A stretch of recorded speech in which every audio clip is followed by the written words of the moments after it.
এরাই হচ্ছে সবচেয়ে সুখী প্রাণী।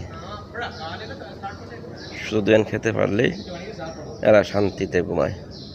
এরা কারো পাশে আঙ্গুল দেওয়ার চিন্তা করে না, কারো ক্ষতি করার চিন্তা করে না। এদের মতো সুখী আর কেউ নাই। অবলা প্রাণী আল্লাহ পাক দুনিয়া পাঠাইছে। দেখেন কি সুন্দর ঘুমাইতেছে মা ছেলে দুজনে একসাথে, কোনো চিন্তা নাই, ভাবনা নাই। যদি কেউ খাবার দেয় খাবে, নাহলে আবার এভাবেই শুয়ে থাকবে, পড়ে থাকবে। আল্লাহ পাক তুমি আমাদের সকলকে হেদায়েত দান করো, আমরা যেন এই পৃথিবীতে একে অন্যের শুভাকাঙ্ক্ষী হয়ে বেঁচে থাকতে পারি, কারো যেন কখনো অমঙ্গল কামনা না করি। আল্লাহ তুমি সকলের সঠিক বুঝ দান করা, তৌফিক দান করো, আমাদের মাঝে শান্তি বয়ে দাও।